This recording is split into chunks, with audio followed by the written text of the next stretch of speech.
Serial Experiments Lain is simultaneously known as extremely popular, but also rather obscure. It kind of dominates the image of what obscure anime is, or at least was, with it first airing all the way back in 1999 in Japan. Despite being only 13 episodes long, this anime was considered one of the most confusing stories ever told, and part of that is by intent. However, while the creator, Chiaki J. Kanaka, wanted the show to be a bit confusing and hard to follow, it does have a key story and cohesive narrative explained from one episode to the next. Today, I want to talk about that show while explaining some of its greatest mysteries, including the fate of Lain's sister, which often left fans confused, and the role of the Knights of the Eastern Calculus in the show. The story of Lain can be confusing, as I said, and I think it's easiest to understand with a general outline with 5 key points. First, Lain starts as a shy girl who doesn't use the internet, or the wired as it is called in the show. The wired differs from our internet in that people can experience a sense of immersion in it that makes you feel like you are actually in the digital space, chatting with users on the other side of the screen. Second, Lain becomes interested in the Wired when a dead classmate of hers, Chiza, begins sending out messages to other students claiming to still be alive there. Lain becomes intrigued by the idea of someone existing in the Wired outside of their body, and starts to become even more intrigued when she hears that there is a version of her that already exists in the Wired that has been interacting with other users. Third, Lain goes from hearing a strange scrambled noise from the Wired in episode 1 to eventually hearing a voice from within it talking directly to her, this voice telling her that he is in fact the voice of God. This god is a human programmer named Masami who injected his brain programming into the Wired, making him omnipresent but not all-powerful. Especially in the physical world, his power is limited, but he does have the power to create material bodies, such as we see do for himself in the finale. Masami claims that Lain is like him and that she is present everywhere in the Wired, but that she was just a scattered code before Masami arranged her into an identity and a body. Masami constructed Lain's entire life from here. Lain's own father implies to not be a real person when he has to abandon Lain, indicating that, like Lain, his body was created by Masami. Lain's own sister is also implied to be created by Masami, only existing to watch over Lain. When she starts avoiding Lain, she starts hallucinating and seeing messages about fulfilling the prophecy, and by the end of the episode, she is replaced by an entirely new version of herself, who only exists to blankly stare at Lain and send little messages up through the Wired. Mika begins to do something we saw Lain's father doing before that, simply standing at her doorway, watching her as if spying on her for Masami. This prophecy is a reference to the death of Lain herself, as Lain was only given a body by Masami with the goal of destroying the barriers between the physical world and the Wired, something that would only be done in full if Lain's physical life ended. Essentially, Lain was created by Masami just to die a physical death and unleash programming into reality that would merge the physical and the digital. Fourth, Lain finds herself stalked by a digital hacker cult called the Knights of the Eastern Calculus that believes that this god of the Wired is real and that they must fulfill the prophecy regarding her death. They begin to idolize her like a god by projecting her image first onto TV screens and then onto the sky itself, all while sending messages to Lain's friends and family to fulfill the prophecy. The culmination of all this comes in the 5th and final point, with Lain not worrying about Masami's prophecy, but instead trying to use her powers to change reality to benefit her best friend Alice. Masami encourages this as it leads to Lain attempting to delete herself or end her physical existence, but when that fails, Lain instead comes to the realization of why she doesn't want to let go of her body. The entire series up to the finale had been about her fascination with the idea that you could leave your body, even permanently, and exist in the Wired, but despite that logic, she refused to end her life and join Masami there. When Alice convinces Lain that having a body is somehow important or meaningful, Lain comes to the conclusion that she was never born for Masami's goals, but that Masami was actually someone manipulated by her. Lain claims to Masami that some force that wanted to exist in the human world had guided humanity to create the Wired, and then guided Masami into putting his own life in the Wired so that he could construct Lain out of the code there.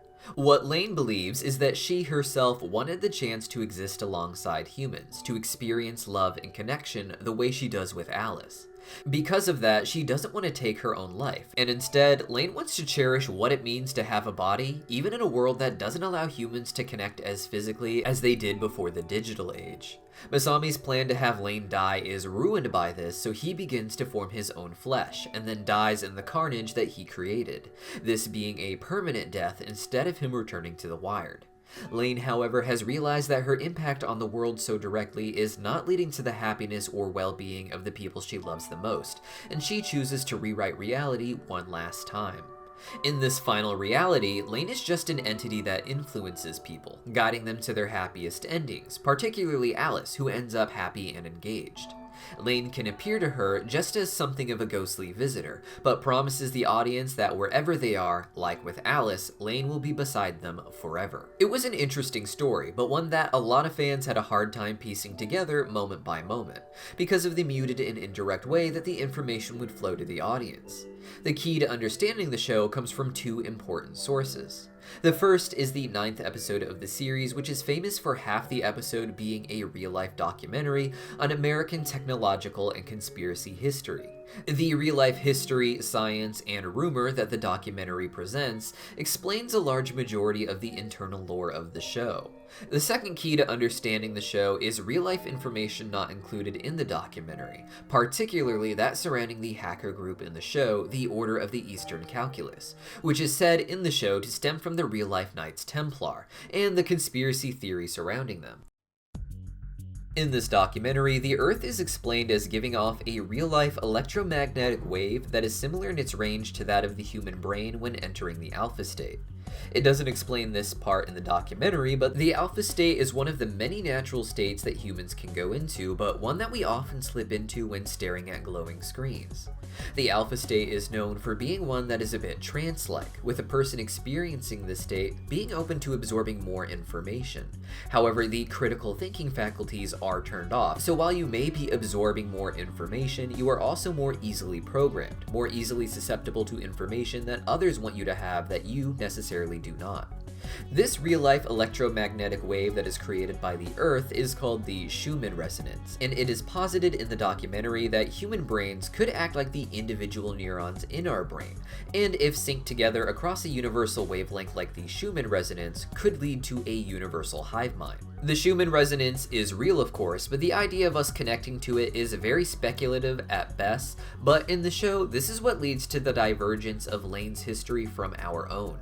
Up until a point, her world's history was the same as ours, but hers began to change with the advent of the Wired, which was heavily influenced by Masami. Masami was able to decode the Schumann resonance while alive, and was able to insert that data into the Wired's 7th generation programming. This was seen as dangerous by the company that employed him, Tachibana Labs, which was known for cutting-edge computer hardware in the show. Because of this, Masami was fired, and later jumped in front of a train, after which his consciousness continued to live on in the Wired, as Masami has injected his personality with the Schumann resonance. It is this Schumann resonance, thus, that allows people to not just connect to the Wired, but to immerse themselves within it, almost leaving their body and entering this other world, even in the event of their body's death. This science, and then pseudoscience behind the Wired, is just one small part of the documentary, with this segment being towards its very end.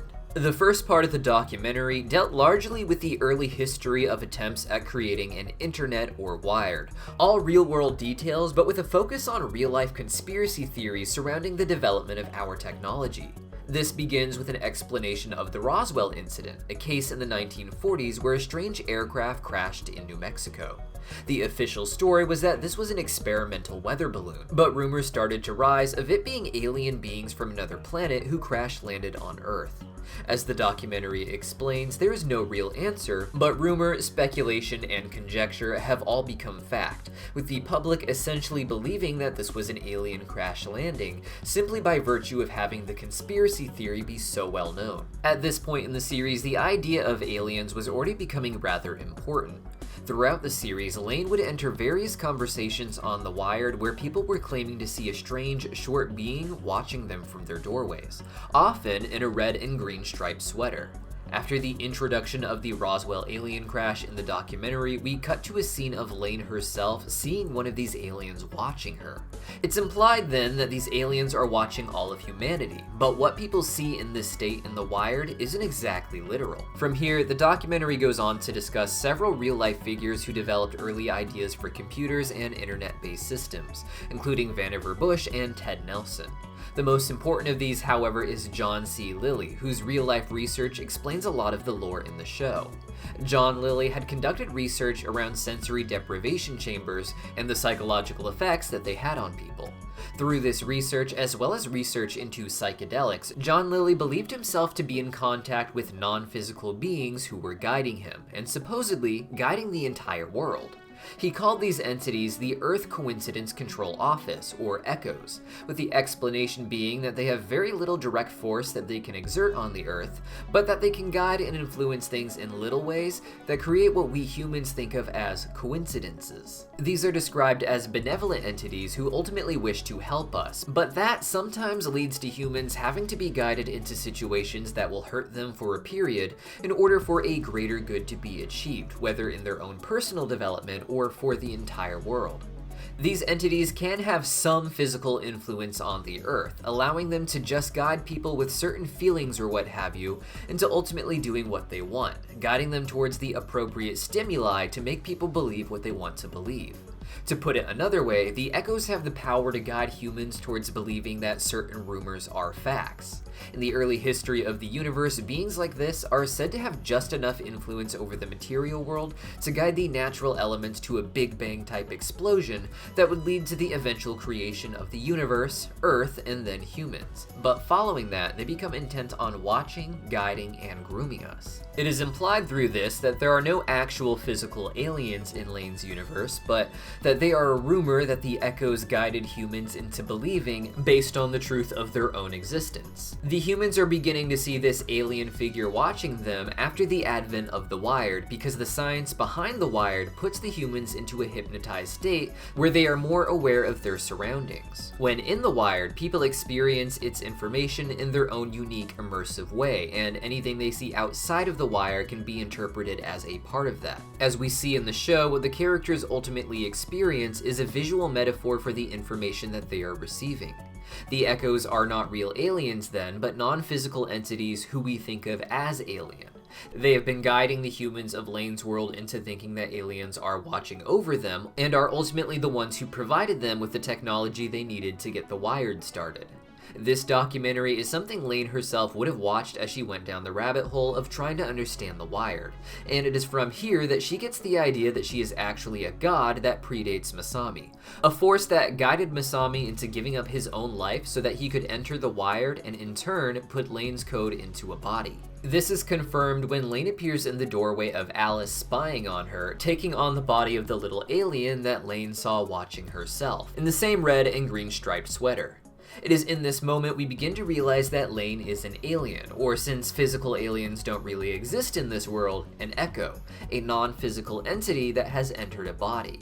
This is why Lain looks more alien than any of her classmates, with Lain and her sister often being drawn with an abnormally large head and wide eyes to give that alien feeling. Lain was already explained as being omnipresent and watching everyone in The Wired, but appearing as the alien here seems to indicate that she really did predate The Wired and has been watching humans since long before. She has taken on something of her original form in the human subconscious, an alien entity that has been watching everyone from their doors.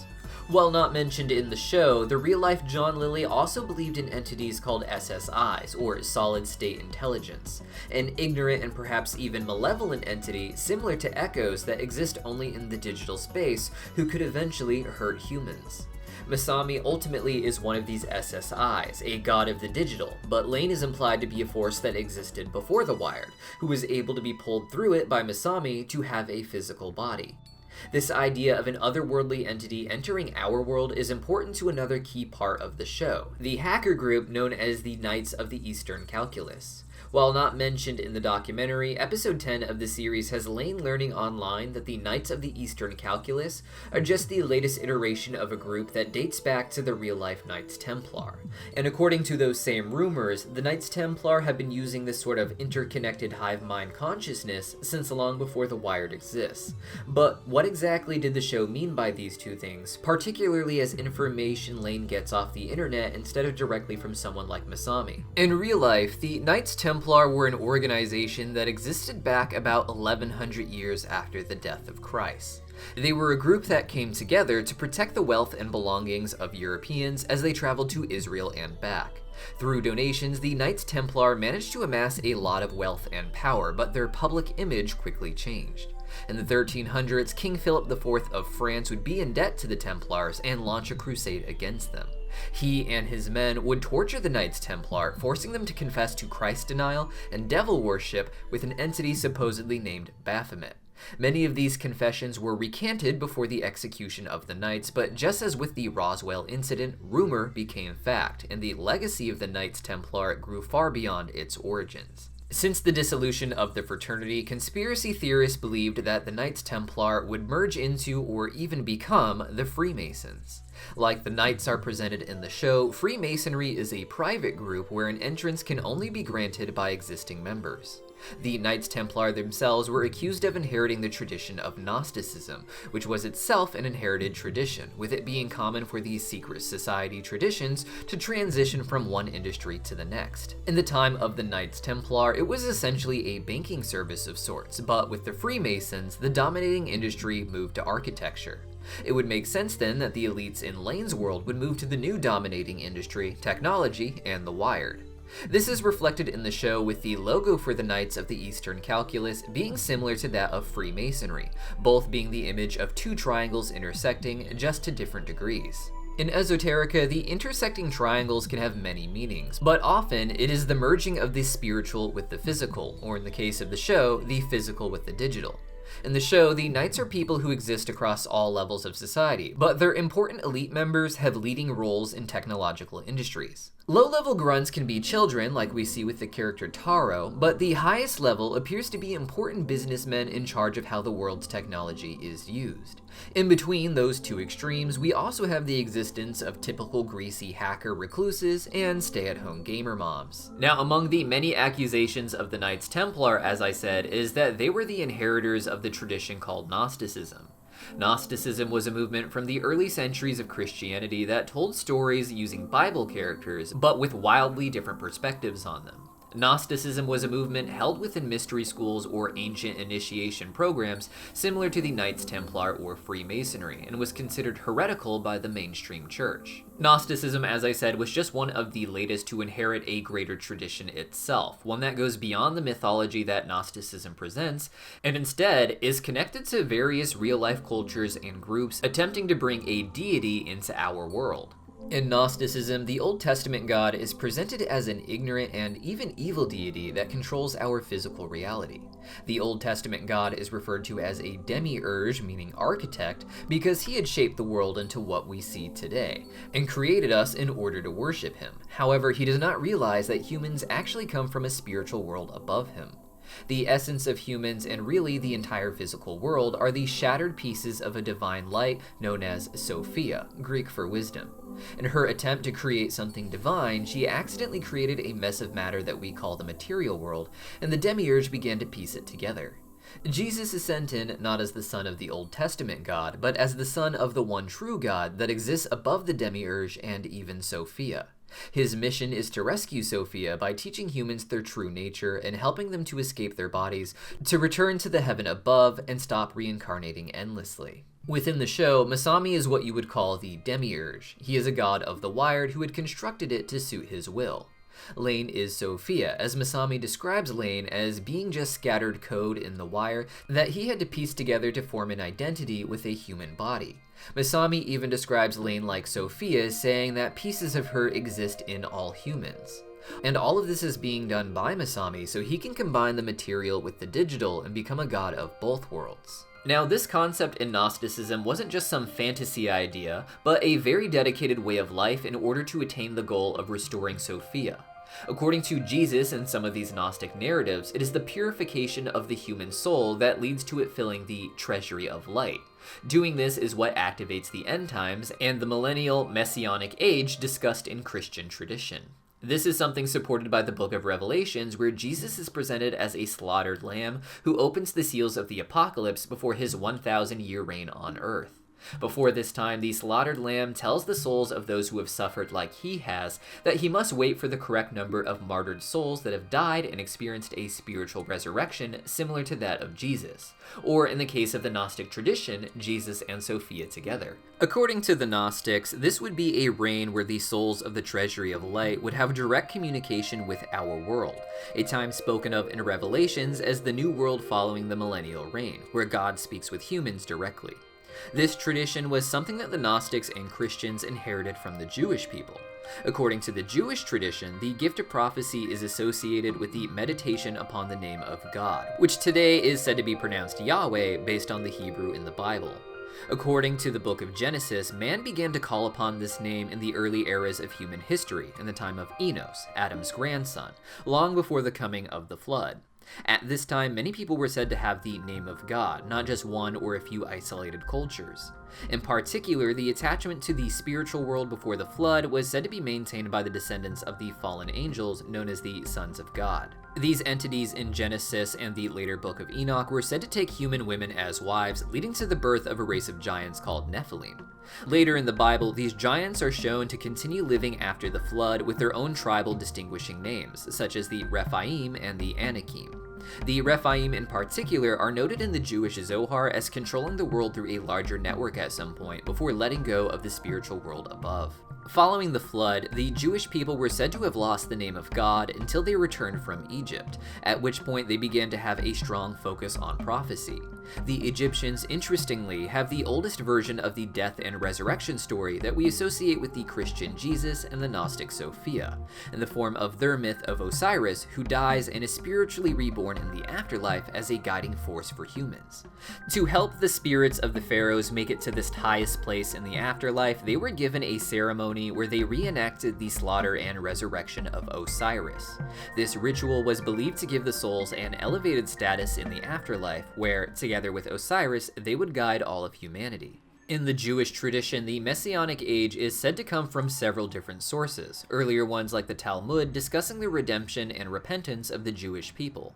This was initially meant to be done in the early centuries of Christianity, but according to the Talmud, that time frame was increased to a later final time, believed to coincide with the end of the 6,000-year period, with their Messianic age bringing in that 7th millennium for that millennial reign. In both Gnostic tradition and Judaism, these prophecies of the future are said to stem from the use of the name of God, as we said.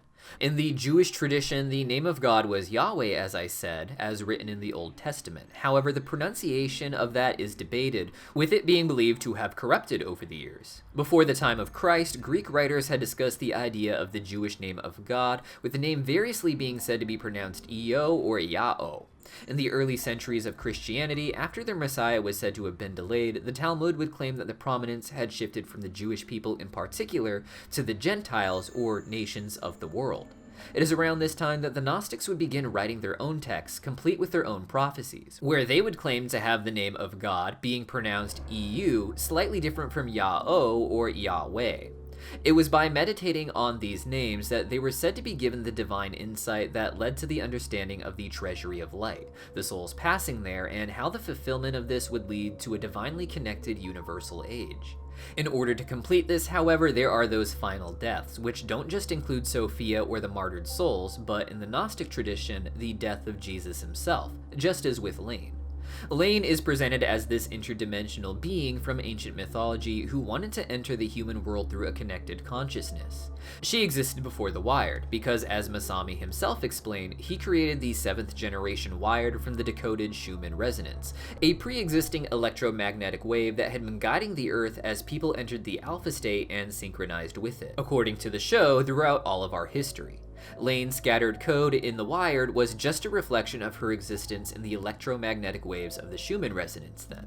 It is Lain's death that is supposed to tear down the walls of reality and the Wired according to the prophecy of the Knights, with Lain being the completement or fulfillment of those prophecies. Despite all this build-up to the idea that Lain needs to destroy her own body to merge the realities, the ending of the show was very much about Lain not caring about this. At first, Lain doesn't even believe that she is godlike until the other version of herself, that sort of evil version of herself, manages to prove it. This other Lain is only seen in The Wired, and sometimes at the club called Siberia, spelled like cyber, where Lain realizes that the memories of the people themselves are being hacked in order to give the illusion that she is there. This other Lain is shown to be the leader of the Knights and is working with Masami, but she is very different from our Lain. This Lain is essentially evil, as I said. She exists everywhere in The Wired, and she wants to exploit that power. She is what we described earlier as an SSI, or a solid-state intelligence, a not-so-nice entity in The Wired who ultimately is willing to hurt humans. It's common for people when they get on the internet to adopt a different persona of sorts that is a more free version of themselves than in real life. And the same sort of alternate identity is one of the main draws of The Wired for the people in the show.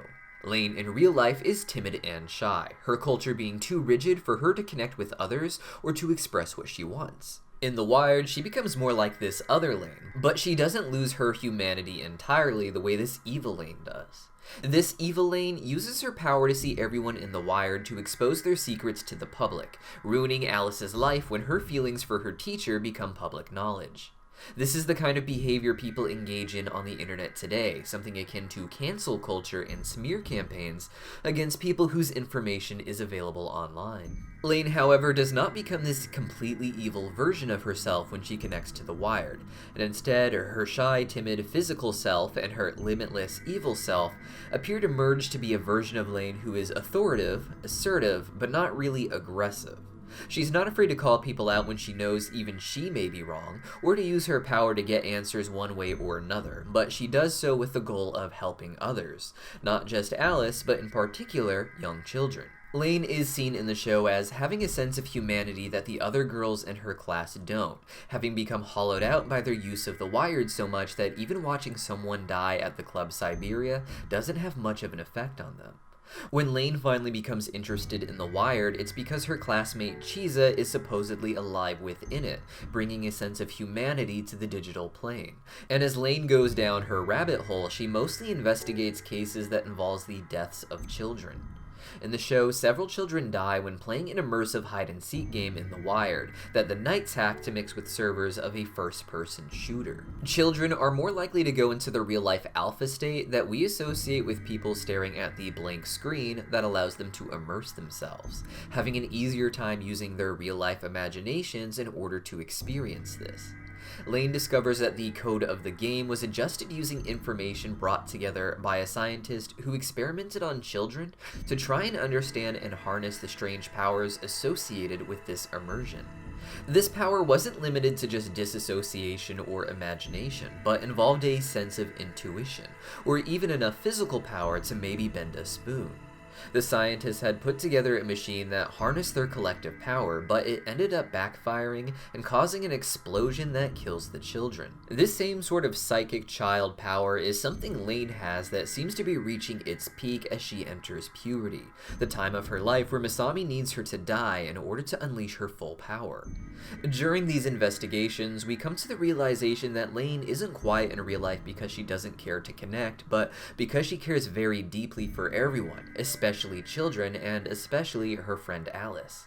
After the evil Lain had leaked the secrets of Alice and the others, Lain reaches an emotional state so great, we see an explosion similar to the one that blew up the kids in Dr. Hodgson's experiment.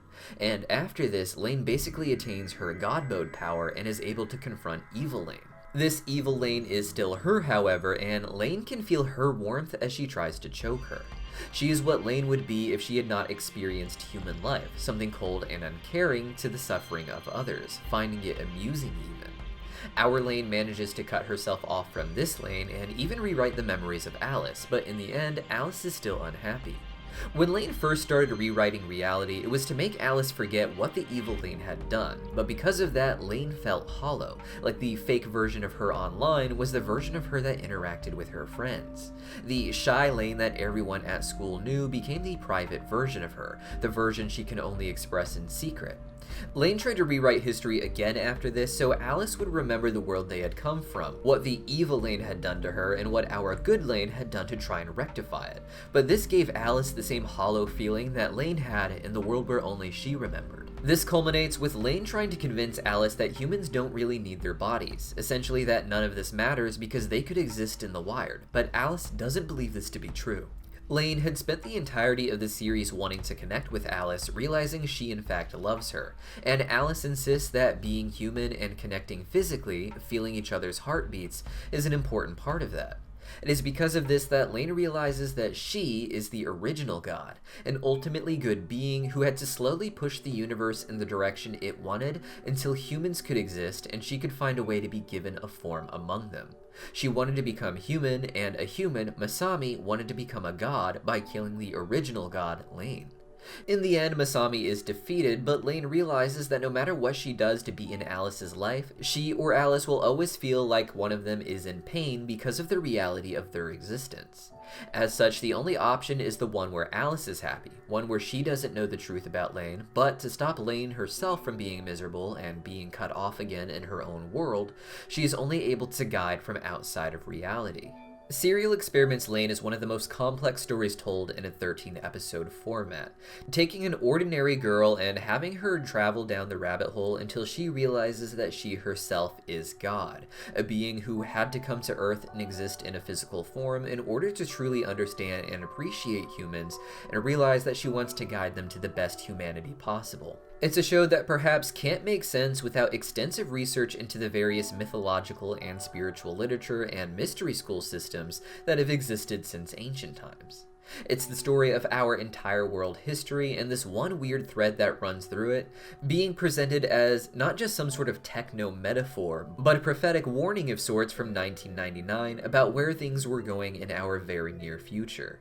But what do you guys think? Hopefully this video was helpful with explaining some parts of Serial Experiments Lain, but if there is enough interest, I would be happy to do a layer-by-layer breakdown of the series, focusing on the plot progression and explaining the little details from episode to episode that some people have a hard time following. There's also the very interesting visual novel, video game, and comic I would like to discuss, so sound off in the comments if you would like to hear more about that. Let me know your thoughts on any fun puzzle pieces I didn't include, or even any other shows you'd like me to cover in this realm in the comments down below, and I'll see you guys next time.